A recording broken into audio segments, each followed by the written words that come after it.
بسم الله الرحمن الرحيم السلام عليكم ورحمة الله وبركاته سو دوادا ومركلة يا معلب غير يوتيوب channel أو channel كي عاد هذه جر كلا ساعتين برشة لغة إنجليزية قريبة هذا كلا دوان هن سو دوادا أنا عارفان قبتنا ورجينا إن وسود كلا دوان عارفان قبنا وفوتو سنسيشن إنجليش وردس كبوجها بوجي كوات يونت كنوا يونت كلا باتنا dadka ama bulshada kala duwan ee jecel barashada luqadda Englishka nagu taxanaad waan ugu mahadcelinayaa oo hore u subscribe gareeyay iyo inta hadda jecel nagu soo biirtaba si bulshada kale ay u gaartay fadlan like-ta share-ta iyo subscribe-ta insha Allah waa dhankeena maanta waxaan idin wadaa unit-kii 20aad balse intaan sharaxaad u galin 4000 social English words-ka 20 gaar ee target-ka ayaan sharaxi doonaa balse aynu dhageysano insha Allah.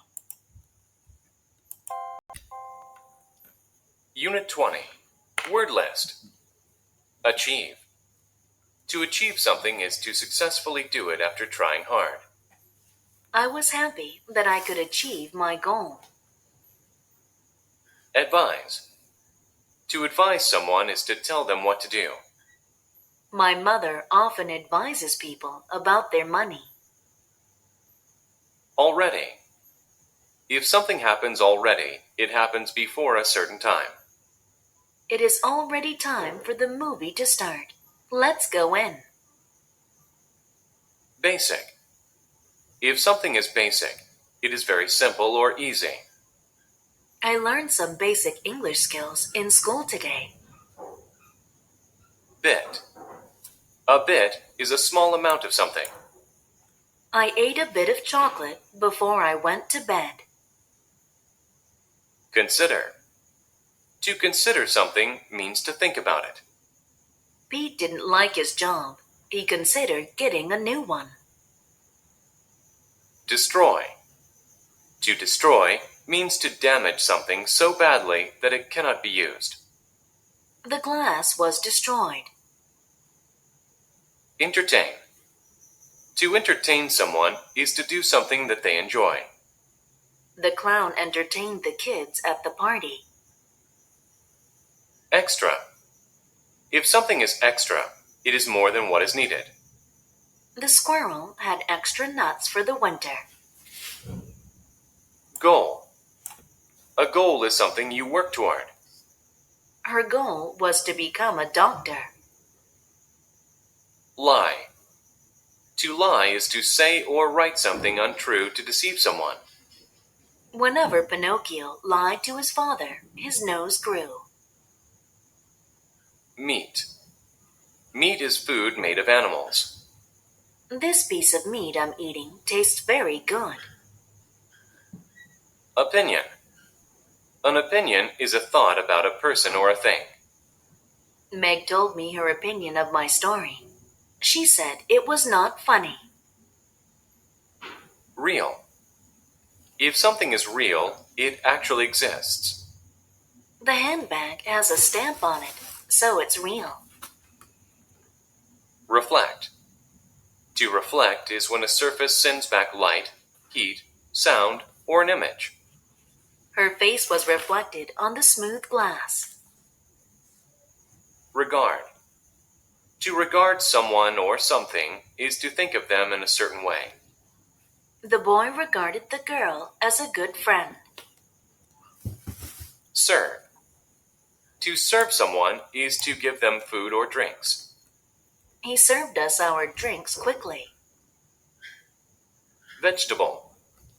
A vegetable is a plant used as food.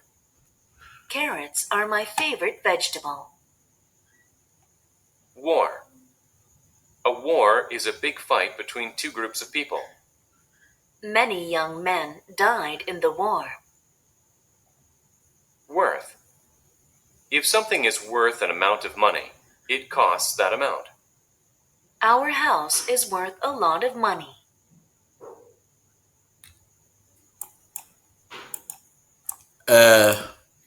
intaa waxaa inoogu dhan dhageysashada unit-ka insha Allah hadana aynu sharaxno 20 target words كي نشرح دونا إن شاء الله دي لا يرادو سو دو هذا هالكن ومع بقري يوتيوب channel وchannel كيني فلا نو سبسكرايب قرايا لايك تي شيرت إن شاء الله سيبو شذا كلا وقارتو قفك درينا إنه سي جوكتو وهرنا كامبرال كافورتو waxaan kaloo rabaa inaan ku wargasho insha Allah waxaad heleysaan course kala duwan oo luqadda Englishka bilow dhexaad iyo dhamaystir iyo koorsooyin khaas oo special course la yiraahdo qof walba problemska meesha ka haysto uu ka helayo haduu kulito hadalka course speaking haduu grammar kulito course grammar haduu kulito academic writing ama habka wax loo qoro soo dhawaada waa mar kale iyo macalab qari halkan waa macalab qari YouTube channel waa channelkeeni erayga ugu horeeya waa achieve waa ku guuleysasho ama inaad hadaf ama hawl aad lahayd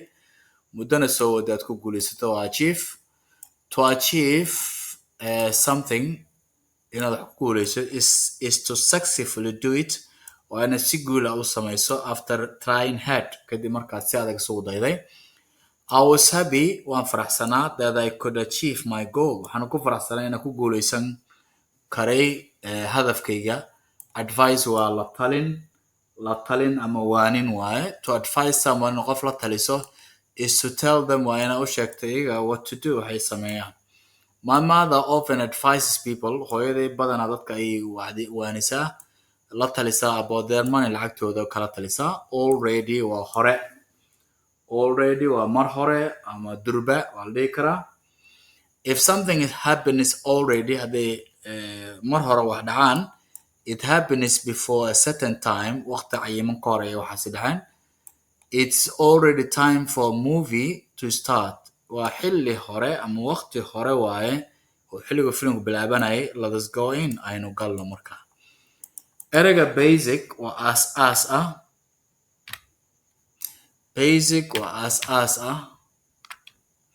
basic waa aas ah meel kale naaday cafan qaabtu meel kale aaday okay basic waa aas ah basic if something is basic haduu wax basic yahay waa wax base ah oo aas ama gundig ah asalna waa la dhihi karaa laftigiisa marka if something is basic wax iska bilaab it's very simple or easy wax fudud oo bilow ah macnaha I learned some basic English skills in the school today maanta waxaan kusoo bartay xirfad Englishka oo aas ama bilow ah in the school today a bit waxaa lagala jeedaa wax yar ama cadad yar waaye in yar ama wax yar I ate waxaan cunuu yiri a bit of chocolate cad yar ama wax yar oo shukulaato ayaan cunay before I went to bed intaana seexanin consider loo isticmaalayaa ka fakerin wax ka fakarto ama inaad tixgeliso wax to consider something inaad wax ka fakarto means waxa waaye to think about it oo wixii inaad ka fakarto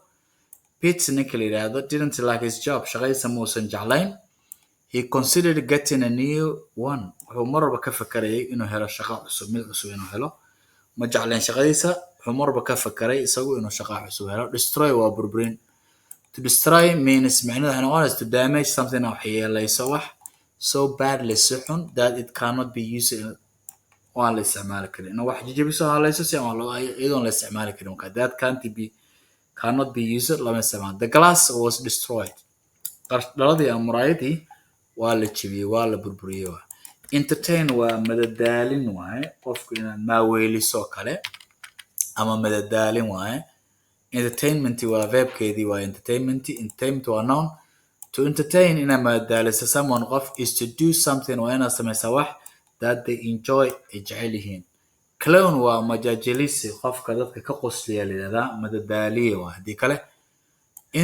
entertained the kids at the party ninka madadaaliyaha ah ama majaajilisa ayaa madadaaliyay caruurta xafladda ku madadaaliyay extra waa dheeraad ah hadii kale if something extra hadday wax dheer yihiin ama dheeraad yihiin it's more than what is needed what's needed wax ka badan wixii loo baahnaa the squirrel had extra nuts for the winter macnaha squirrel waa balkan loo yaqaano dabagaalaha had extra nuts for the winter wuxuu haysay miro dheeri ah ama dheeraada oo loogu talagalay xilliga xagaaga oo ugu talagalay inuu si isticmaalo goal waa hadaf ujeedo A goal is something waa wax you work toward aad dhankeeda u shaqayso ama aad wax u qabato macnaha hiigsatid macnaha. Her goal was to become a doctor. Hadafkeeda ama ujeedkeeda ama himiladeeda waxay ahayd inay noqoto dhakhtar. hadaf goolka caadiga ah oo banoonigana waa la yidhaahdaa. Lie, to lie waa been sheegid waaye. To lie is to say or write something untrue. waa inaad qorto ama tiraahid waxaan run ahayn. To deceive someone si aad qof qayaanto. When Pinocchio lied to his father, wiilka Pinocchio la yidhahdo markuu aabihiis been u sheegay, his nose grew.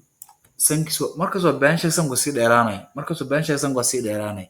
Sida ka muuqata sawirka waa kaasa sankiyo dheer. Meat waa hilib.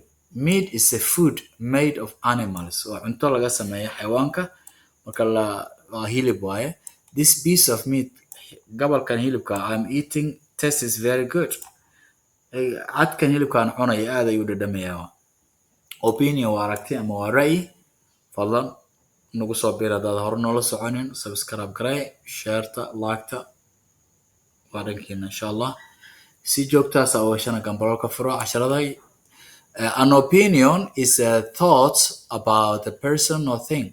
Opinion aragtidu is a thought or fikir about ku saabsan a person or thing, shakhsi ama shay. Meg ninkii la told her, Meg gabadha la yidhaahdo told her opinion of my history. aragtideeda ku saabsan macnaha sheekadayda way ii sheegtay. She said waxay tiri it was not funny. wax cajiiba maaha, wax la yaab leh maaha. Real waa xaqiiq ama dhab waaye. Real waa xaqiiq ama dhab. xaqiiq ah. If something is real, they waa xaqiiq yihiin. It actually exists waa wax jira. The handbag boorsada gacanta lagu sito has a stamp on it. waxay wadataa faranka boola ama stamp ayaa ku dhagan. So it's real. sida darteed waa xaqiiq waaye. Reflective wax kugu soo laabsay muraayada fiirso kale kugu soo laabtaa reflective la dhahaa. Reflection waa verbkii reflection waa noonka.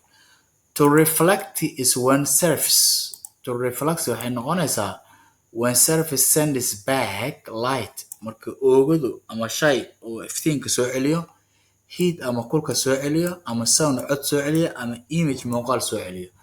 Her face was reflected on the smooth glass. wejigeeda waxaa maaragtay iska dhex aragtay waaye dhaladii nadiifka ahayd smoothka ahayd iyo iska dhex aragtay. Regard waa qadarin ama tixgelin. To regard someone qof tixgeliso or something wax is to think of them in a certain way. inaad si qaasa uga fakarto. The boy regarded the girl. wiilku gabadha waa tixgeliyay as a good friend. saaxiib wanaagsan ayuu u tixgeliyay. Serve adeegid waa. To serve someone inaad qof u adeegto is to give them food or drink. waa inaad cabitaan iyo cunto siiso. is to give them food and drinks. cabitaana iyo cunto. He served us our drinks quickly. si fiican ayuu inoogu adeegay waaye shaaheena cabitaankeena macnaha. A vegetable is a plant used as food. khudaartu waa dhir loo isticmaalo cunto ahaan. Carrots karootada are my favorite vegetable. waa khudaarta aan u xiiseeyo. favorite jecelahay xiiseeyo. War waa dagaal. A war is a big fight. waa dagaal aad u weyn between u dhexeeya two groups of people. laba kooxood oo dad ah. Many young men dhalinyaro fara badan oo dhalinyar died ayaa ku dhintay in the war dagaalka. dhalinyaro fara badan oo rag dhalinyar ayaa oo badan ayaa ku dhintay dagaalka. Worth waa u qalma ama u dhigma ama qiimo ahaan sare qiimo sare leh. If something is worth an amount of money, haddii wax cadad lacageed ay gooyaan ama qiimaheedu yihiin, it costs that amount. qiimahaas ayuu ku fadhiya. Our house gurigeena is worth a lot of money. gurigeena wuxuu gooyaa wuxuu joogaa lacag fara badan macna saas laga jeedaa. haddaba intaa waxay noogu dhan unitkii 20aad. fadlan waxaan codsanayaa si ay inoo dhiirigelisaan inaan like iyo share iyo subscribe taba intaba insha allah aad ku dadaashaan. halkani waa Macalin Cabqari YouTube channel. waa janadkiini buuqa koowaad unitka 20aad. si ay dhiirigelin noogu noqoto fadlan noo subscribe garee, share iyo like commentigana soo raacsii waxyaabaha aad jeceshahay in laga soo hadlo insha allah. aad u mahadsantahay. Assalaamu calaykum waraxmatullahi wabarakaatuh. aad u mahadsantahay.